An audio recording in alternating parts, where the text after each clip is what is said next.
나라의 이 창세기의 그 창조의 목적은 무엇인가? 바로 하나님 나라를 세우기 위해서 창조하셨다고 말씀하셨습니다.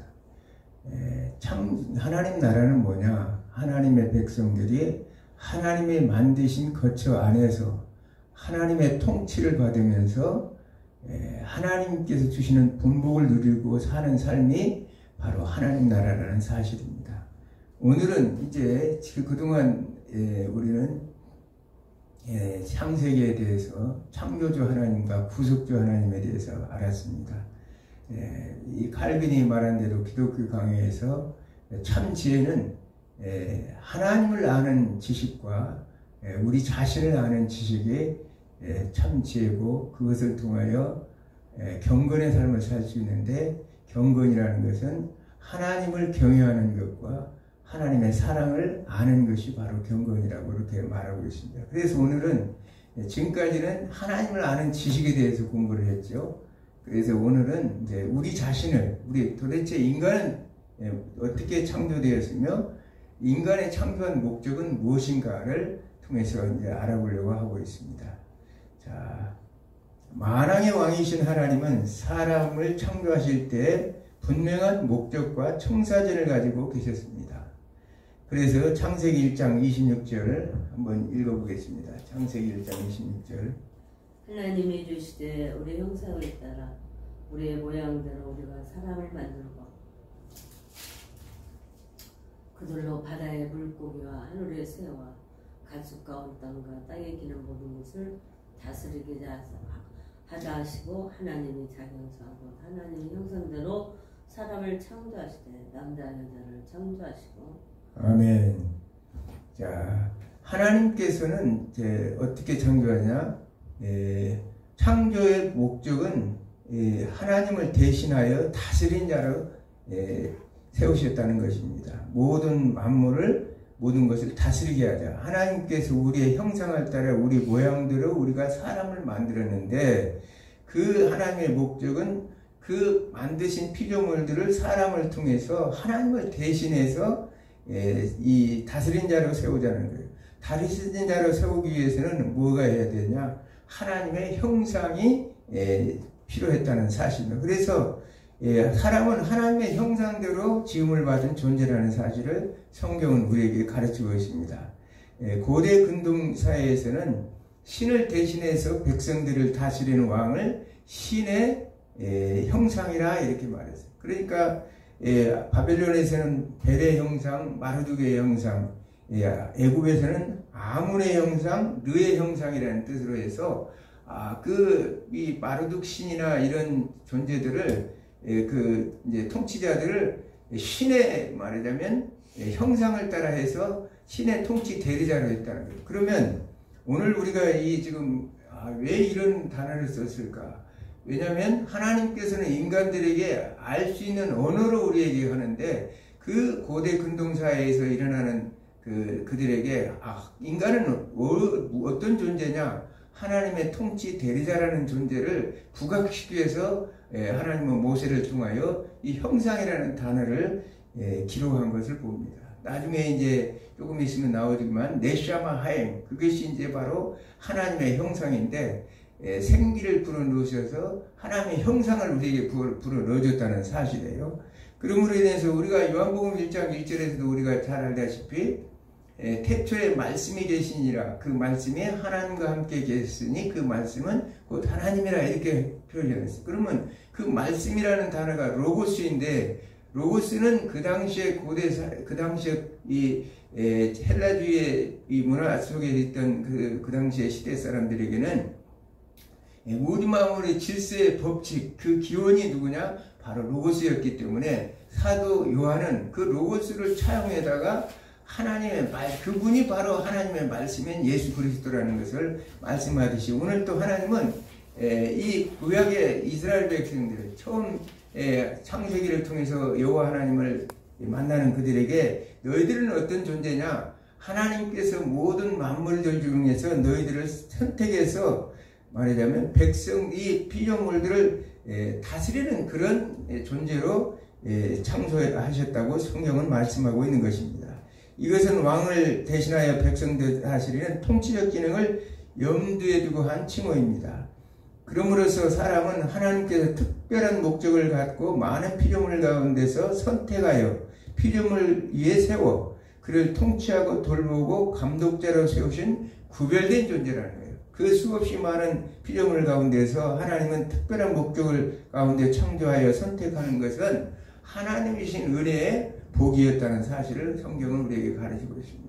모든 피조물 하나님의 선택받아야 돼요. 오늘날 우리도 마찬가지예요. 수없는 많은 인생들 가운데서 우리가 선택받아서 하나님의 자녀가 되었다는 사실은 엄청난 축복이라는 사실을 성경은 우리를 통해서 가르치고 있습니다. 아멘. 이를 통해서 볼 때 아담과 하와는 하나님 나라의 백성으로서 특별하게 선택되고 구별되고 그 모든 피조물들과 구별된, 우리는 또한 세상과 구별된 그런 존재죠. 그러면서도 복된 존재라는 사실을 성경은 우리에게 가르치고 있습니다. 그러면 하나님이 사람을 무엇으로 어떻게 만드셨는가 이렇게 보면 창세기 2장 7절을 한번 읽어보겠습니다. 창세기 2장 7절. 창세기 2장 7절 제가 읽겠습니다. 여호와 하나님이 땅의 흙으로 사람을 지으시고 생기를 그 코에 불어 넣으시니 사람이 생명이 되니라. 땅의 흙으로라는 얘기는 히브리어로 하면 아파르민 하 아다마. 성경은 사람을 흙으로 지었다는 거예요. 흙. 땅의 흙. 땅의 흙인데 이 땅이라는 것은 아다마, 히브리어로 하면 아다마예요. 아다마. 흙은 아파르. 왜 땅과 흙이 이렇게 다를까? 이 단어가 이렇게 히브리어는 다를까? 이렇게 보면 땅이라는 것은 뭐냐? 거칠은 흙. 아다마라는 건 아주 거칠은 흙을 얘기해요. 그냥 일반적인 우리가 보는 땅 이제 흙인데 아파르라는 것은 토기장이가 그 토기를 이렇게 만들 때 사용하는 그 흙 같은, 그래서 이제 이 야차르라는 단어를 썼죠. 짓는다. 토기장이가 토기를 만드는 그런 것을 묘사하는 단어로 야차르라는 단어를 썼는데, 진흙을 빚어서 토기를 만드는 것과 같이 흙으로 사람을 그렇게 만들어서 지었다는 것을 진술하고 있는 것입니다. 이 아파르는 아주 부드럽고, 우리가 창세기에 보면 만들다는 아샤라는 단어와 야차라는 단어가 있다고 그랬죠. 야차라는 이제 히브리어는 특별히 사람에게서는 이제 어떤 하나님의 특별한 목적을 가지고 그것을 아주 세밀하게 이렇게 해서 만드는 단어가 이제 야차르인데, 이 인간은 어떤 존재냐? 그런 존재였다는 거예요. 일반적인 이제 짐승과 새와 이런 것과 다르게, 일반 생물들과 다르게 이 인간은 이런 하나님께서 아주 고운 재질이 좋은 흙으로, 여기서는 이제 먼지라는 단어의 땅의 먼지 또는 이런 것은 진흙이라는 단어를 쓰는데, 그런 걸로 우리 인간은 만들었다는 사실을 알 수 있습니다. 그러면 그 만들어진 우리 인간은 어떻게 해요? 흙덩이죠, 흙덩이. 사람은 흙덩이 만들었으니까 흙덩이에요. 그러면 어떻게 사람이 됐을까? 여기 보면 코에 생기를 부었다. 코에 생기를 부르는데 이게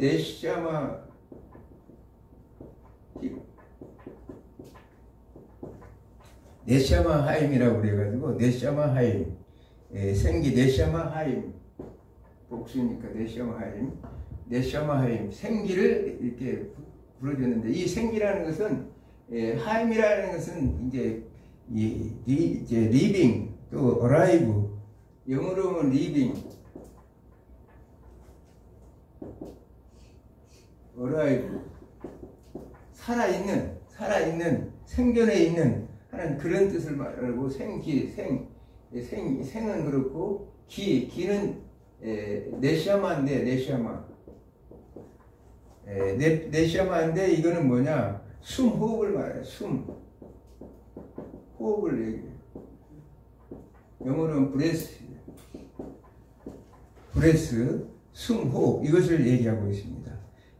그래서 사람은 어떤 존재냐? 하나님의, 이제 어떤 학자들은 네샤마 하임을 이 성령으로 이제 이렇게 하시는 분도 있어요. 왜냐하면 그렇게 되면 좀 문맥적으로 여러 가지가 좀 잘 맞지 않습니다. 왜냐하면 우리에게 성령을 부어줘서 우리가 성령이 사람으로 되었다, 이런 의미도 이제 물론 있을 수 있겠지만, 이 네시아마 하임은 바로 하나님의 숨을 우리에게 불어줬다는, 생명의 숨을, 호흡을 우리에게 불어넣어준 존재가 되었다는 사실이에요. 이것이 이제 생명의 호흡을 불어넣은 이 존재가 뭐냐? 바로 하나님의 형상으로 창조된 존재라는 거예요. 생명의 호흡을 불어넣어 주심으로 그 생명의 호흡이 뭐냐? 바로 하나님의 형상, 지정의를 가진 존재가 되었다는 사실이에요. 그러므로 인해서 생명이 되었다고 그러죠. 생명. 생은 여기 이제 리빙이나 어라이브와 뜻이 있고, 살아있는 존재, 존재하는 이 명이라는 것은 이제 생명이라는 것은 네펫이 하이라고 그래서, 우리가 이 하야 동사, 이 지난번에도 우리가 얘기했지만 하야 동사라는 것은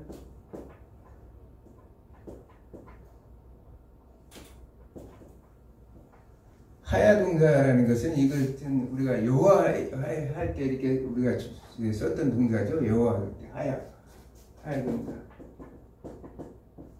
여호와 하나님은 존재하신 하나님, 이제 존재케 하신 하나님, 생명을 주신 하나님이 하야 동사를 쓰는데, 여기서 마찬가지로 네펫이 하이는 뭐냐? 네펫이 하이는 똑같이 이 살아있는, 생존할 수 있는, 그러면서 호흡하는 존재예요. 네펫이라는 건 호흡하는, 그런 이제 숨쉬는 것, 호흡하는 것, 숨쉬는 것,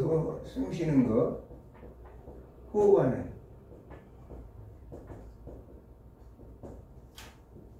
숨쉬는 것, 호흡하는 존재로서 이렇게 했다는 거예요. 그래서 리빙 빙이 됐다. 리빙 빙. 생명이 됐다는 것은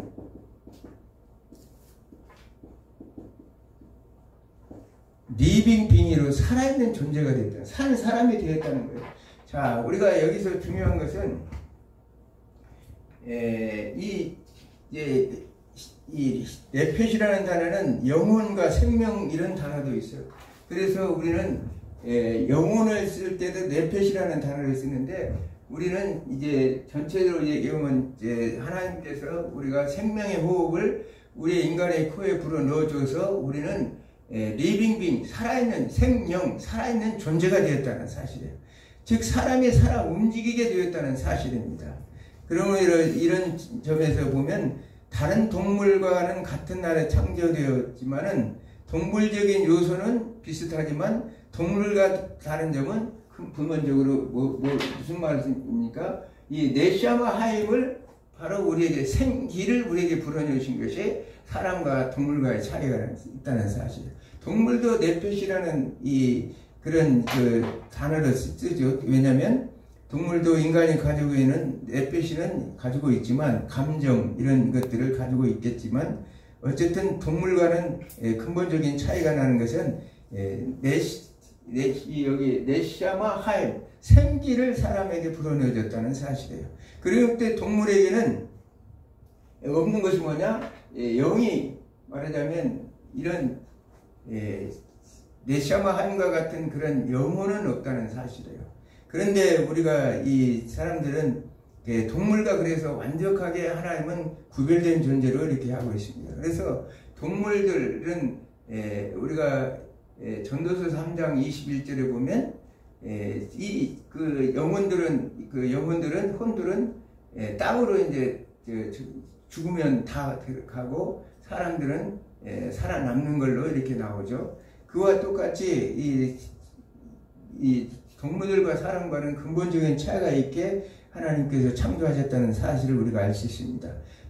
펫로스주라고 그래요. 사람들은 요즘에 이 동물들이 죽으면 영혼이 이제 있는 것처럼 생각해서 49제를 드린다든지, 아니면은 그것 때문에 이제 정신적인 질환을 가지고 이렇게 정신적 고통을 받는 사람들이 있는데, 그게 이제 아주 잘못된 하나님의 창조적 질서대로 한다면 이 동물들에게는 이렇게 영이 죽어서 영이 살아있는 것이 아니라 사라지기 때문에, 네페시가 사라지기 때문에 결국은 그런다고 해서 그 동물들에게 어떤 것이 전달되거나 그런 것은 아니죠.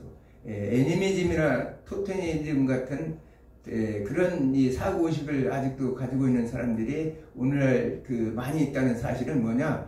창조주 하나님, 창세기에 나타난 우리 인간이 어떻게 존재하고 짐승들과는 어떻게 다른가를 구별하지 않은 이런 그런 지혜가 없기 때문에, 하나님을 알고 아까도 얘기했지만 참지혜는 사람이 아는, 우리 인간이 누군지를 아는 것이 참지혜라고 얘기했듯이 하나님과 인간과 또 그 자연 만물과의 관계를 온전히 알지 못했기 때문에 그런 것에 사람들이 시달리고, 부모님이 돌아가셔서 그렇게 정신질환이 왔다는 소리는 뉴스에서 못 들어봤어요. 그런데 그 자신이 기르는 애완동물이 죽었다고 그래서 그것이 정신질환이 올 정도까지 이렇게 한다는 것은 지나친 하나님 나라 입장에서는 창조적 질서를 무너뜨리고 있다는 사실을 우리가 알 수 있습니다. 그러면서 인간의 몸은 이렇게 세 가지로 3분설도 있고, 인간의 몸은 2분설도 있어요.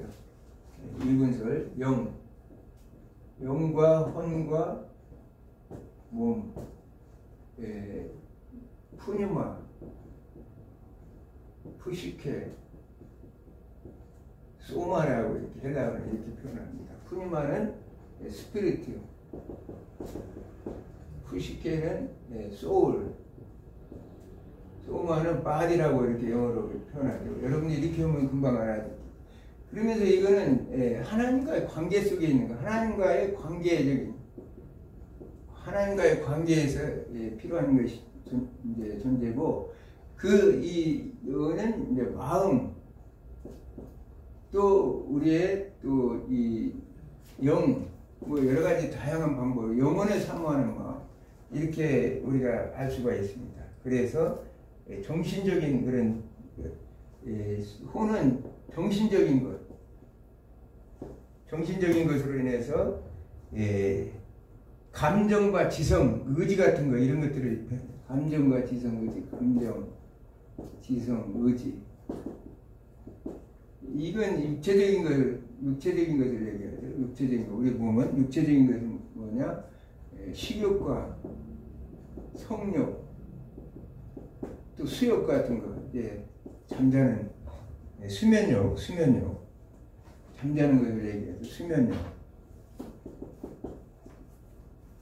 이렇게 우리는 이렇게 보통 이 헬라주의 철학자들은 이게 세 가지로 구분하는데, 보통 우리는 성경에서는 영과 혼, 영혼은 거의 같이 이렇게 성경은 이렇게 쓴 경우가 굉장히 많아요.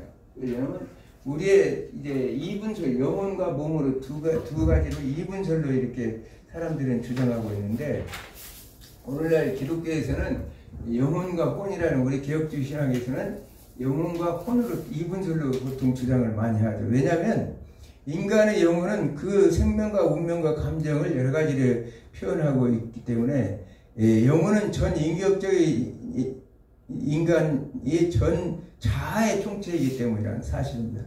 그래서 이 네페시가 사람 혹은 존재를 의미하고 있기 때문에 이 부분은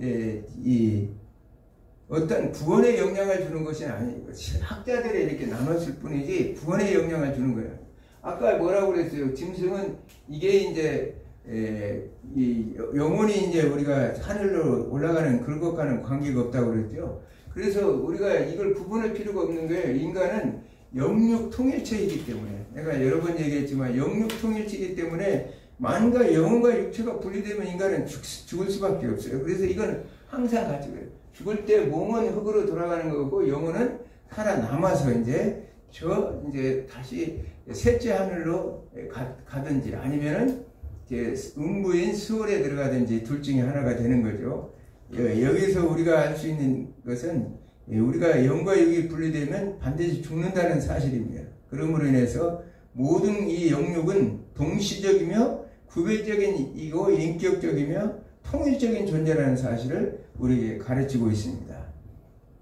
예수님은 마가복음 12장 25절에서 27절에 보면, 마가복음 12장 25절에서 27절에 보면 예수님은 사람 죽은 자 가운데서 살아날 때는 장가도 아니가고 시집도 아니가고 하늘에 있는 천사들과 같으니라 이렇게 말씀하셔요. 우리 인간들은 죽으면은 어떻게 되느냐?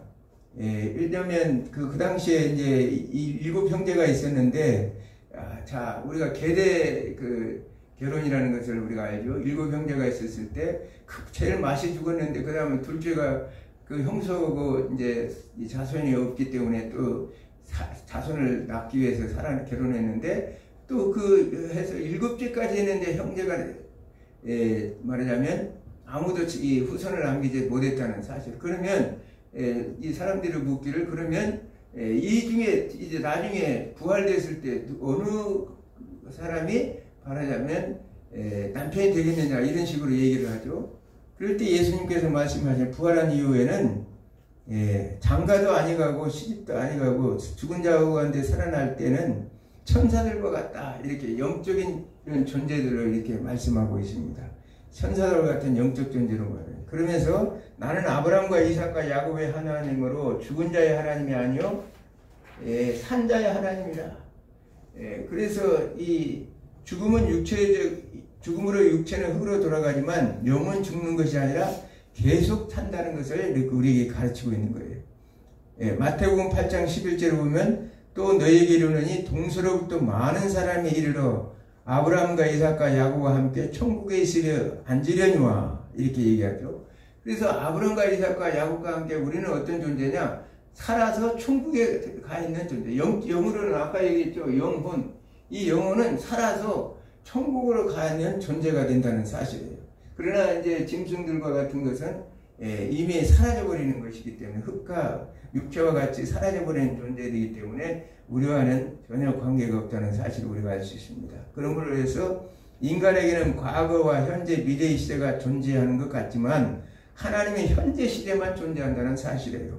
영은 계속 존재하므로 부활은 육체가 부활한다는 뜻이지 영은 계속 존재하죠. 이건 죽지 않고 계속 존재하는 것이기 때문에 우리가 부활이라는 단어는 육체적인 부활을 얘기하고 있다는 사실이에요.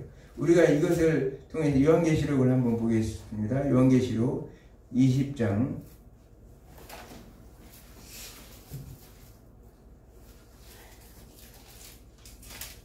몇 절? 20장 4절. 또 내가 보좌를 보니 거기 앉은 자들이 있어 심판하는 권세를 받았더라. 또 내가 보니 예수를 청원함과 하나님 말씀 때문에 꼭 배임을 당한 자들은 영혼들과 또 짐승과 그 우상에게 경배하지 아니하고 그들의 이마에 손에 그의 표를 받지 아니한 자들이 살아서 그리스도와 더불어 천년 동안 악노로 다니고 그 나머지 죽은 자들은 그 천년이 자기까지 살지 못하더라. 이는 첫째 부활. 아멘. 여기까지요.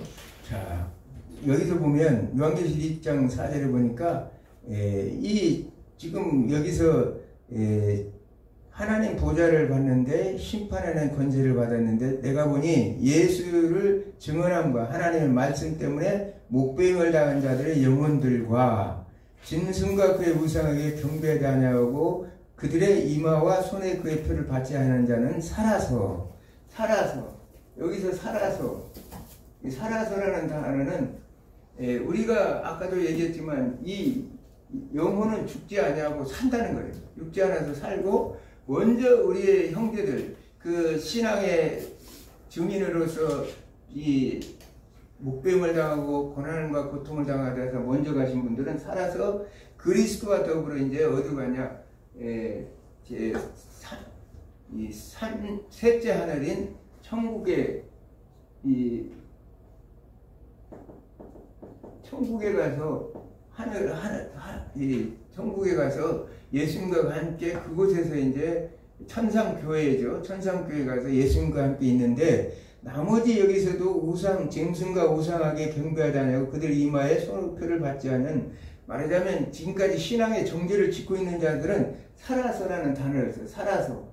지금 현재 살고 있는 우리도 이미 이거는 이제 여기서 여러분 living alive 이 영어로는 living alive라는 단어를 쓰고 있어요. living alive 그러니까 이것은 영적으로 살았다는 거예요. 그러면서 이 그것이 이제 첫째 부활이라, 천년 동안 왕노래라. 우리는 개혁주의 신학에서는 무천년설을 주장하는 사람들에게는 이 천년왕국이 오늘 현재 존재하고 있는 이 시대를 비유하고 있기 때문에 지금 우리는 살아서 왕노를 하고 있다는 사실이에요. 알아서 왕노를 하고 있다. 그러면서 나머지 죽은 자들은 그 천년까지 살지 못하리라. 하나님을 믿지 아니하고 하나님 안에서 그들이 이미 그들은 죽은 자와 같다는 거예요. 우리가 요한복음 3장 18절에 보면 이 나를 믿지 않는 자들은 이미 너희들은 심판을 받았다. 이 얘기는 이미 그들은 죽은 자와 같다는 거예요. 우리가 이 땅에서 지구상에서 살고 있지만 예수를 믿지 않고 하나님의 뜻대로 살지 않는 그런 사람들은 이미 죽은 자와 같은 존재라고 성경은 이렇게 말해요. 이게 이제 첫째 부활이에요. 첫째 부활은 어떤 것이냐, 살아서 이렇게 이 땅에서 우리가 영이 살아있는 존재들.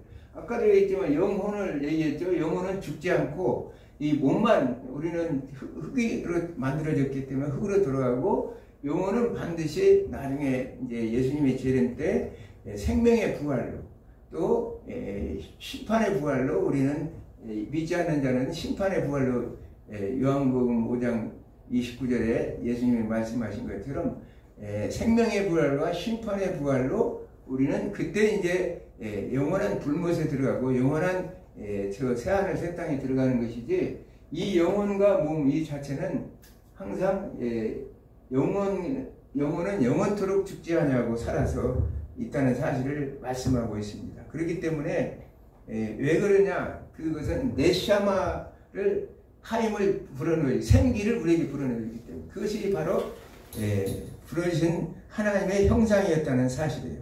자, 그러면 하나님의 불어주신 생명의 호흡은 그러므로 우리가 이런 약속을 믿고 살아가는 사람들에게는 우리가 죽음은 과정이라는 사실밖에 알 수가 있죠. 왜냐하면 죽음은 과정이라. 왜냐하면 우리는 죽어서도 영원히 사는 존재이기 때문에 죽음이라는 건 끝이 아니라 하나님 저 천국에 소망된 이 천상 교회로 가는 과정일 뿐이고, 예수님이 재심에 와서 우리가 유기부활, 그때는 이제 유기부활하는 단어를 쓰죠. 죽은 육체가 부활해서 심판을 통해서 영생과 영벌의 관계로 간다는 사실을 우리가 알 수 있습니다. 그러면 여기서 하나님이 주신, 하나님의 통치 대리자로 주신 네샤마 하임, 하나님의 형상이라고 그랬죠. 하나님의 형상은 어떤 거냐, 바로 아까 얘기했지만 하나님께서 호흡을 물질의 충만을, 코에다 생기를 불어넣어줬다고 그랬어요. 코에다 생기를 불어넣어주니까 결국은 그것이 충만하여 생명으로 살아있는 존재로 변했다는 사실이에요. 저는 이 말씀을 묵상하다가 이제 한 가지 깨달은 게 뭐냐면, 지난번에 이제 태양이, 이제 빛과 태양의 오루, 첫 번째 빛, 오루와 태양 관계에서 태양 숭배 얘기하다가 얘기했지만, 이 태양이라는 것은 이 수소와 헬륨으로 되어 있다고 그랬죠. 수소와 헬륨인데 그걸 핵 융합을 통해서 막강한 에너지가 이제 분출을 되고, 그 에너지가 어떻게 되느냐, 빛이 그곳에 임하여서 그게 변형이 된다는 거. 빛이 여기서 이제 빛이 임하여서 변형이 되어서 빛으로 변형이 되는 거죠. 에너지가 빛으로 변형이 되는 거예요. 그래서 난 이 대목을 보면서, 하나님의 호흡은 우리가 네샤마 하임을 흙덩어리에다가 불어 넣어주니까 그 살아서 생명이 된 것처럼, 하나님이 하시는 일은 그런, 이 빛이 태양 이 덩어리에다가 그 엄청난 에너지에다가 빛이 같이 들어가니까 변형이 되어가지고 많은 스펙트럼을 만들어내가지고, 그것이 이제 핵융합을 통해서 이제 스펙트럼을 만들어내가지고, 그것이 이제 빛으로 해서 전 우주를 비치는 가시방선, 적외선, 좌회선을 만들어내는구나, 이런 생각을 갖게 됐어요. 그렇지. 이 태양과 빛 관계는 그런 관계구나. 하나님께서 이렇게 인간을 흙을 호흡에다가 하나님의 생명의 호흡을 불어넣어 주니까 산 사람이 된 것처럼 이렇게 됐다는 사실이에요. 그러므로 해서 우리는 하나님의 형상을 따라 만든 그런 작품으로 만들어졌다는 사실을 알 수가 있습니다. 그러므로 인간은 생명의 호흡을 부어주신 하나님의 성품을 계시하도록 되어 있다는 거예요. 왜냐하면 빛이 태양에 반사되어서 반사경들을 통해서 온 세상을 비추듯이 인간은 하나님의 호흡인 생명의 빛이 우리 안에 이미 들어와 있기 때문에 우리는 뭘 이제 반사하게 되느냐? 그 하나님의 성품을 그대로 계시하게 되어 있다는 사실이에요. 하나님의 형상을 닮아가는 것이 구원받은 백성들의 삶이라는 사실을 우리가 알 수가 있어요. 그래서 형상이라는 건 체렘이죠. 형상과 모양을 따라 하였다. 히브리어는 첼렘과 데무드라는 건데, 데무드라는 단어인데, 이 뭐냐, 이거 다 같이 쓰는 거예요. 왜냐하면, 형상은 고대 근동사회에서 이게 이제 복사, 사본이라는 뜻도 이렇게 들어있거든요. 우상이라는 단어도 있어요. 그래서 뭐뭐와 닮은, 뭐뭐가 같은, 이 모양 때무트도 똑같은 그런 비슷한 내용을 가지고 있어요. 그래서 형상과 모양은 같은 의미로 같이 쓰고 있다는 사실을 우리가 알 수 있습니다. 그래서 하나님을 닮은 존재, 따라서 사람은 피조물과 달리 하나님의 형상과 모양, 체렘과 때무드로 만들었기 때문에 하나님의 성품을 닮은 존재로 하나님의 숨을 쉬고 사는 존재라는 거예요. 생명의 숨, 아까 얘기했죠? 네샤마 하임이라는 것은 생명의 숨을 우리 안에서 쉬고 살아가는 존재가 바로 이제 인간이라는 사실을 우리가 알 수 있습니다. 죽은 자는 숨을 쉬지 않습니다. 성경은 죽음을 부정한 것으로 표현하고 생명은 기운은 거룩함과 정결함이 있다는 사실을 성경은 우리에게 말하고 있습니다. 그러므로 진화한 자는 물질이 저절로 존재케 되었고 생명도 우연히 발생하였으며 모든 복잡한 형태의 생명체는 낮은 형태로부터 점진적으로 진화되었다고 주장하지만 그걸 증명할 길은 없다는 사실이에요. 원숭이가 사람이 되었다는 건 말이 안 되죠. 우리가 얘기했지만 이렇게 하나님이 진흙덩이에다가 그 하나님의 생명의 호흡을 불어넣어줘서 생명, 살아있는 리빙 빙이 되었는데 그것을 이제 사람들은 오늘날 이제 이 진화론을 추종하는 사람들은 원숭이가 사람이 되었다고도 믿는 것이 참 기가 막힌 것입니다. 그러므로 사람은 하나님의 지정을 통하여 진선미를 추구하고 희로애락을 누리는 가운데 창조주 하나님을 영화롭게 하는 존재로 창조되었다는 사실입니다. 요한복음 14장 8절에서 9절에 보면 예수님은 빌립이 이제 아버지를 우리에게 보여달라고 얘기합니다. 그러니까 예수님이 하신 말씀이 나를 본 자는 아버지를 보았거든 어찌하여 아버지를 보이라 하느냐고 예수님이 말씀하십니다.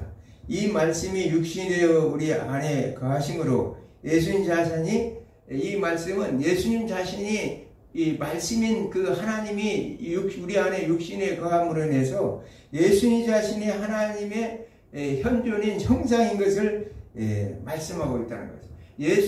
우리가 예수님을 봤을 때 예수님을 본 것이 바로 하나님의 형상을 본 것과 똑같은 사실을 성경은 우리에게 증명하고 있다는 사실입니다. 그러므로 인간은 하나님의 형상으로 창조되었다는 사실을 실질적으로 증명하고 예수님 자신이 그렇게 나를 본 자가 아버지를 보았는데 그 육신의 하나님의 형상을 가지고 있는 예수님께서 우리 인간에게도 우리 하나님의 네샤마 하임이라는 생명의 호흡을 불어넣어서 하나님의 형상을 우리가 갖게 되었다는 사실을 우리가 알 수 있습니다.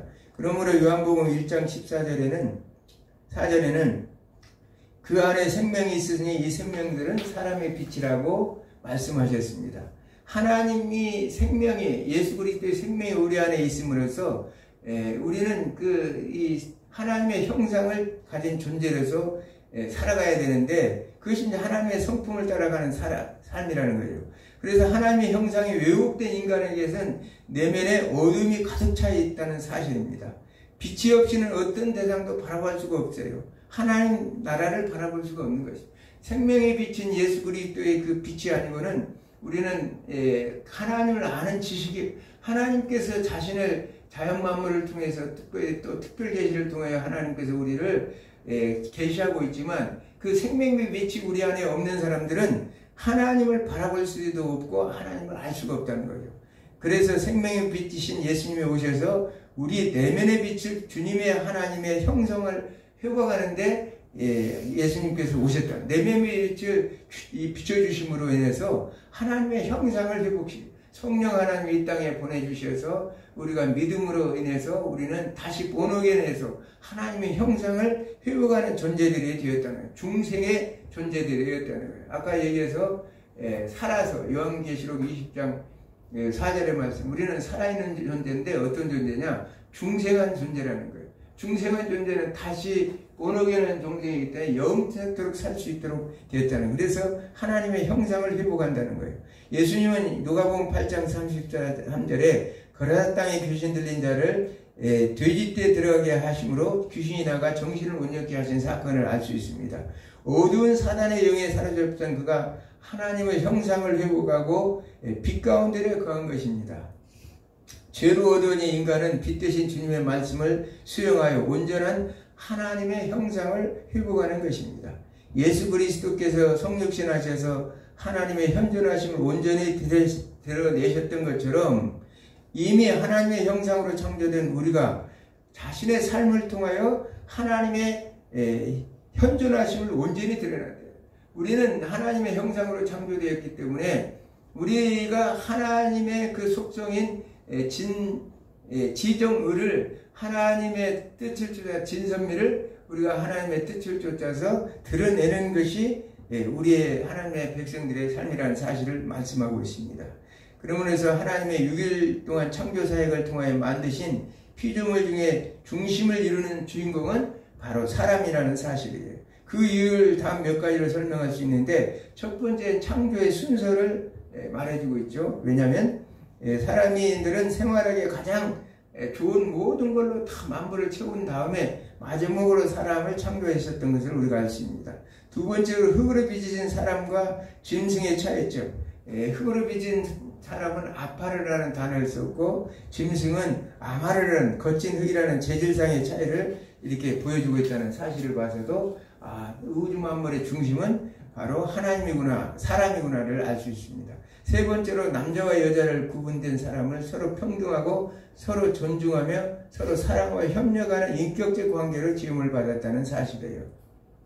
인격적, 서로 여기에서 다툼이나 이렇게 해서 차별이 준 게 아니라 다른 짐승들과 같이 남자여로 구분을 해서 서로 존중하고 서로 협력하는 인격적 관계로 우리가 창조했다는 사실을 알 수 있습니다. 넷째, 사람을 우리가 창세기 1장 28절에 문화명령이라고 하지만 저는 파이낸셜 커미션이라고 재정임이라고 재정학을 하면서 수없이 제가 강의를 했습니다. 모든 피조물과의 관계 속에서 하나님께서는 그 모든 피조물을 잘 관리하고 돌보는 관계로서 하나님의 통치 대리자로서 만들었다는 사실을 우리가 알 수가 있습니다.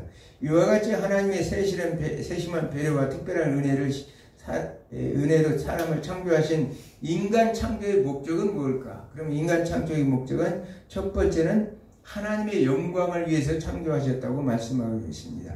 이사야 43장 21절에는 이 백성은 내가 나를 위하여 지었나니 나를 찬송케 하려 함이니라. 하나님의 영광을 받으시기 위해서 우리 하나님께서는 창조했던 하나님과 사람과의 관계 속에서 하나님의 영광을 받기 위해서 창조하셨고, 그러므로 인해서 사람은 항상 범사에 전서 5장 18절의 말씀처럼 감사의 뜻 하면서 하나님 앞에 영광을 두는 것이 사람의 본분이라는 사실을 알 수 있습니다. 둘째로 하나님의 복을 누리며 살기 위함이다. 하나님은 사람을 만들고 복을 주셨으며 또 복 주시기를 기뻐하십니다. 그래서 그런 하나님이 주신 복은 땅과 관련해서는 노동을 통해서 하나님께서 우리가 복을 누리도록 하셨다는 거예요. 그냥 무의도식에서 복을 누린 게 아니라 땀 흘려 수고하고 노동을 통해서 창세기 2장 15절에 기록하고 있죠. 시간과 관련해서는 안식을 통해서 이렇게 복을 누리도록 이렇게 말씀하고 있습니다. 출애굽기 2장 3절 영적으로는 하나님의 말씀을 묵상하고 살도록 했다는 거예요. 그리고 해서 죄를 회개하고 겸비할 때 복을 누릴 수 있다. 하나님의 말씀을 묵상하고 늘 죄를 회개하고 그러므로 인해서 겸비한 삶을 살 때 우리는 하나님의 복을 누리며 살 수 있다는 사실을. 가정적으로는 배필과 자녀들 가족을 통해서 우리는 가정의 축복을 주셔서 하나님은 가정의 축복을 통해서 하나님께서 살아갈 수 있도록 그렇게 하셨다는 거예요. 세 번째는 하나님의 동거동락하기 위해서 우리를 창조했다. 사람은 하나님의 거처입니다. 특히 그리스도의 피로 주신 주로 사신 바 성도들은 하나님의 성전이라고 고린도전서 3장 16절 6장 19절에 우리에게 말씀하고 있죠. 우리는 하나님의 성전으로서 하나님께서 살아갈 수 있도록 하셨다는 거예요. 그래서 하나님과 늘 함께 하시고 하나님의 면전에서 살게 하려고 하나님이 사람을 창조하십니다. 코람 네오라고 그러죠. 하나님 앞에서 우리는 하나님 앞에 늘 그렇게 있다는 사실을 생각하면서 살아가야 된다는 거예요. 네 번째는 주님의 뜻대로 쓰시려고 창조하셨다는 거예요. 잠언서 16장 4절에 보니까 여호와께서 온갖 것을 그 시음에 적당하게 지으셨나니 악인도 악한 날에 적당하게 했느니라. 악인도 하나님의 이 필요에 의해서 하나님의 이 필요할 때 쓰시려고 악인들도 이 창조하셨다고 성경은 말하고 있습니다. 이를 통해서 볼 때 인간은 첫 번째 인간은 하나님의 피조된 인격체라는 거예요. 하나님이 인간을 흙으로 만드셨기 때문에 인간은 하나님을 의존하지 않고는 살 수 없는 의존적 존재라는 사실. 하나님을 의지하지 않고는 하나님의 은혜와 도우심이 없이는 우리 인간은 살 수 없는 존재라는 것. 피조된 인격체라는 사실입니다. 그러면서 둘째 인간은 영육통일체입니다. 사람은 영혼과 육체가 조화를 이루면서 영적인 일에 헌신할 뿐만 아니라 실제 육적인 일에 대해서도 그 삶을 통해서 풍성한 삶을 누리도록 이렇게 하나님께서 창조하셨다는 거예요.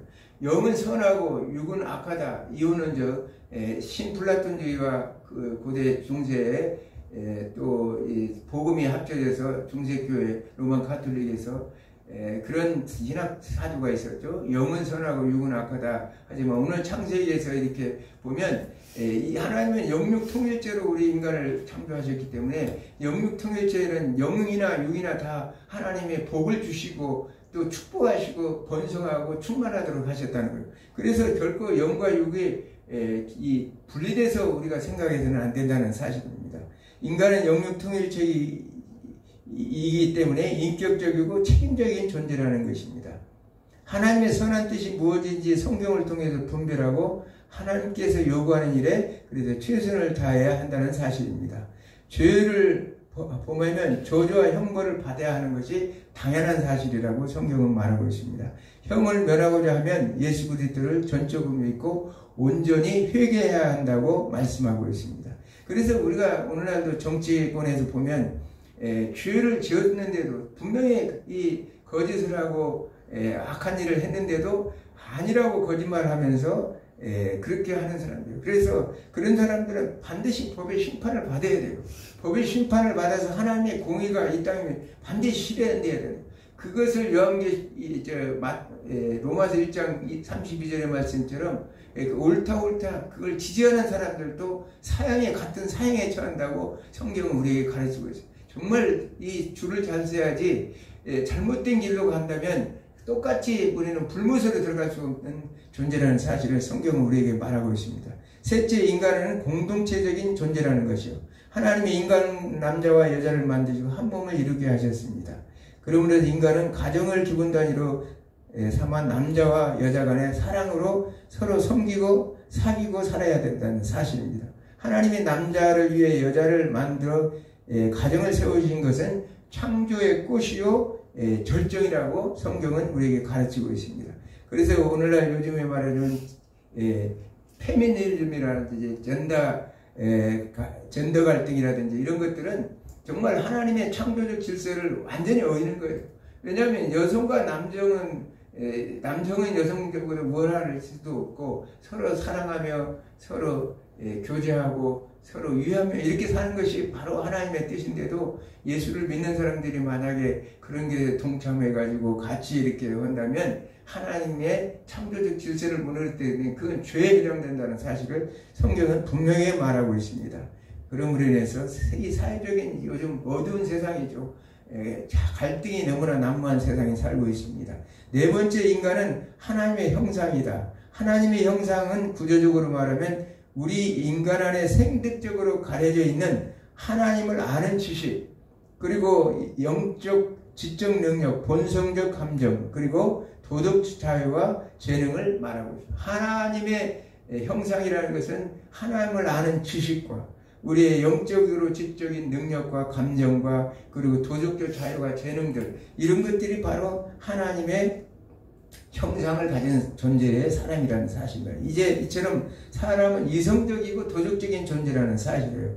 그러나 기능적으로 말하자면 하나님의 형상은 역동적 관계 개념을 가지고 있는 바 사람의 영적, 사회적, 권위적 존재임을 성경은 우리에게 말씀하고 있습니다. 오늘 말씀을 정리하면 오늘날 우리는 그리스도의 십자가의 희생을 통하여 영원한 죽음에서 영원한 생명으로 구원하신 하나님의 은혜를 생각하시면서 하나님께서 나를 하루하루 살게 하시는 목적과 의를 생각하며 살아야 한다는 사실이에요.